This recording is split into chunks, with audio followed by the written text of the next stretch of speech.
Kembali bersama kami di Prime Time News dan masih bersama dengan kami Wakil Menteri Keuangan Suhasil Nazara. Pak Suhasil, kita masih berbicara mengenai insentif dan stimulus yang diberikan. Pak Wamen, apakah memang stimulus dan insentif ini sebetulnya cukup untuk meredam dampak kebijakan PPN naik 12% ini? Karena kita tahu Pak Wamen, pada tahun depan itu yang naik bukan saja PPN saja, tapi kemudian juga ada pungutan-pungutan lain yang kemudian dibebankan kepada masyarakat, seperti kemudian asuransi wajib kendaraan bermotor, BPJS Kesehatan yang mungkin saja naik, lalu belum lagi mengenai pungutan tapera. Nah ini apakah juga sudah dikaji Pak? Ini apakah memang bantuan dan stimulus ini cukup begitu? Mas Kevin ya, jadi yang tapera belum ada pembicaraan. Yang kemudian yang tadi disebutkan itu praktis belum ada pembicaraannya. Namun kalau soal insentif saya mau terangkan dulu kira-kira begini. Sekarang itu sejumlah barang itu tidak dikenai PPN, tidak terkena pajak pertambahan nilai. Menurut undang-undang kita sebenarnya barang-barang ini kalau terjadi transaksi maka termasuk yang terkena PPN. Namun selama ini, jadi sudah berjalan ya sekarang ya, ada pembebasan atas sejumlah barang. Apa saja?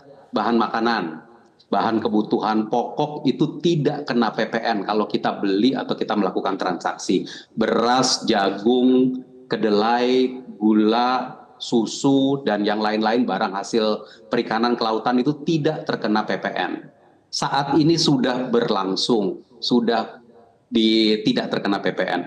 Jasa angkutan umum, jasa freight forwarding, tarif khusus jasa pengiriman paket itu juga tidak terkena PPN. Saat sini sudah berlaku. Jasa pendidikan, pelayanan kesehatan, penjualan buku pelajaran umum, kitab suci, buku pelajaran agama itu juga tidak terkena PPN. Jasa keuangan dan jasa asuransi itu juga tidak terkena PPN. Lalu kemudian pembayaran air bersih, pembayaran listrik, kecuali untuk rumah dengan daya yang 6.600 volt ampere ke atas. Kalau di bawah 6.600 tidak terkena PPN. Ini adalah sudah tidak kena PPN sampai dengan saat ini. Nah, kita di Kementerian Keuangan selalu setiap tahun berusaha menghitung berapa sih yang tidak terkena PPN itu.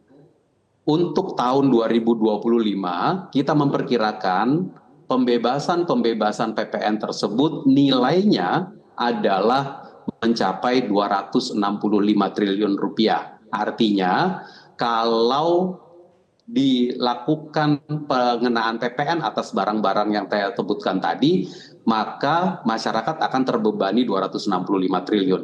Ini dibebaskan. Dengan dia dibebaskan berarti pemerintah tidak menerima, tidak mengumpulkan. Tidak apa-apa, buat kita tidak apa-apa karena kita yakini bahwa uang 265 triliun itu juga ada di masyarakat dan akan menjadi bagian dari pertumbuhan ekonomi sebagai basisnya adalah konsumsi masyarakat maupun investasi masyarakat. Nah, atas yang terbebas PPN tadi, maka kita mengatakan terus berlangsung, tidak menjadi dikenakan. Jelajahi cara baru mendapatkan informasi. Download Metro TV Extend sekarang.